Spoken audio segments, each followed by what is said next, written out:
Iya, dia adalah Maria Mufidah, sang peraih medali perak alias juara 2 dalam Olimpiade Bahasa Inggris Smart Science and Social Challenge 2025 tingkat nasional, teman-teman. Keren gak sih? Di antara ratusan peserta, nama Maria Mufidah lah yang melesat menjadi juara. Penasaran gimana perjuangannya? Yuk langsung aja kita sapa. Hai Kak Maria Mufidah. Hai. Selamat datang di Raya Talk Show. Bagaimana kabarnya hari ini? Alhamdulillah sangat baik. Bagaimana kabarnya tadi? Ya, alhamdulillah baik Kak Maria. Pertama, selamat banget ya Kak atas kejuaraannya. Gimana sih perasaan Kak Maria pas tahu bisa mendapatkan medali perak tingkat nasional loh Kak? Ada perasaan kaget atau tidak percaya atau malah bingung atau gimana Kak? Nah, perasaan saya itu ketika mendengar kejuaraan ini saya itu kaget dan bingung. Kok saya gitu? Karena saya ini gak ada niatan untuk mengikuti lomba ini pada awalnya. Nah, ini adalah salah satu rekomendasi dari dosen pembimbing saya yaitu Ibu Halumantis Adia. Nah, beliau menyuruh anak-anak itu ayo ikut lomba ini, kompetisi Smart Science and Social Challenge. Nah, itu jadi saya itu mendaftarkan diri kemudian. Habis itu ada seleksi beberapa kemudian. Nah, habis itu saya itu kayak mengikutilah olimpiade tersebut berdasarkan kemudian menunggu hasil.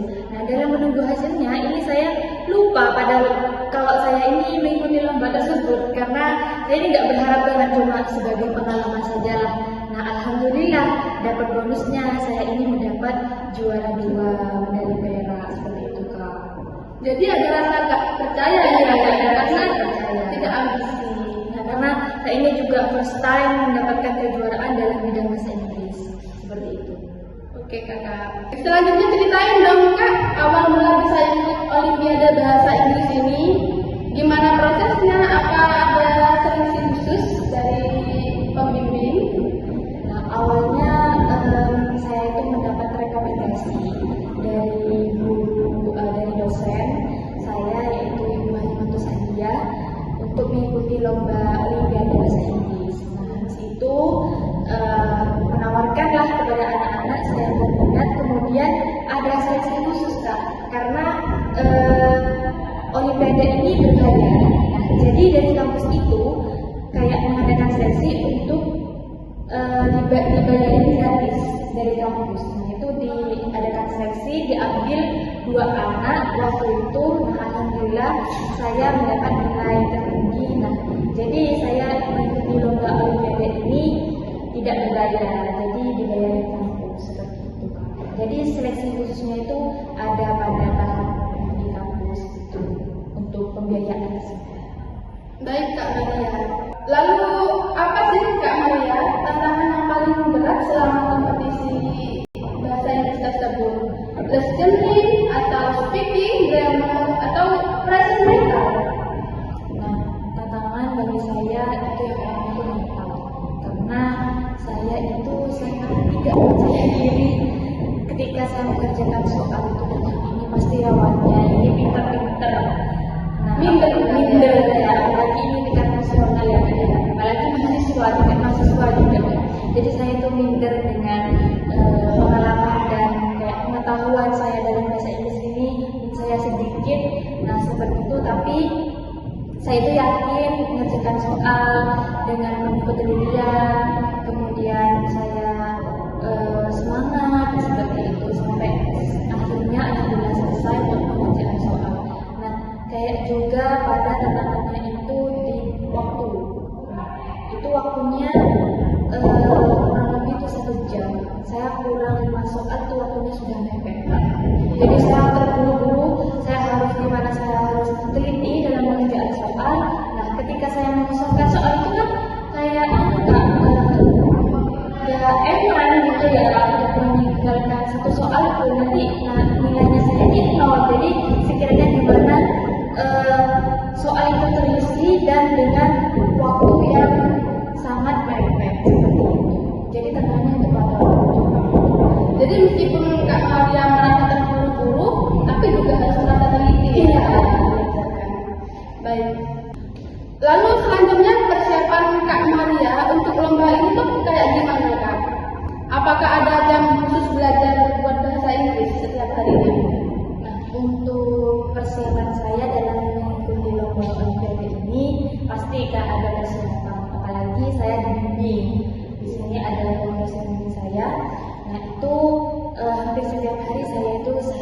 kuliah itu saya itu kayak ada tambahan jam gitu. Jadi dosen saya itu memberikan misalnya kisi-kisi apa sih yang biasanya keluar pada olimpiade, misalnya soal-soalnya itu apa yang keluar tentang apa gitu. Nah itu saya dikasih soal, kerjakan, habis itu direvisi apa yang salah seperti itu hampir setiap hari sampai hari H, sampai selesai mengikuti lomba olimpiade seperti itu. Baik, berarti lomba ini tidak asal tunjuk terus langsung kerjakan tidak ya Kak ya? Berarti dibuat dengan plan ada apa ya? Baik. Ada nggak Kak momen lucu pas selama olimpiade itu? Pastinya ada. Itu pada tahap persiapan, pada waktu mau mengerjakan soal pada hari H. Itu saya kan bersama teman-teman itu sepakat mengerjakan di kampus seperti itu, tapi dengan beda tempat. Misalnya di sini, kemudian teman saya di ruang sendiri seperti itu. Nah itu persiapannya itu lucu lah, kayak anak-anak itu bingung dan riwah apa ya? Riwah sendiri ya. Belum lagi banyak ngomongnya ini gimana. Nah seru sekali karena bareng. Kalau sendiri kan bingung sendiri ya, nggak ada tempat untuk kita obrolin seperti itu. Wah, berarti keren banget ya teman-teman. Dari cerita Kak Maria, kita belajar bahwa kunci keberhasilan itu tak hanya pintar teman-teman, akan tetapi juga soal niat, latihan, dan mau mencoba. Terima kasih Kak Maria udah berbagi cerita yang sangat inspiratif buat kita semua teman-teman. Semoga sukses selalu dan semoga bisa terus menebar semangat yang positif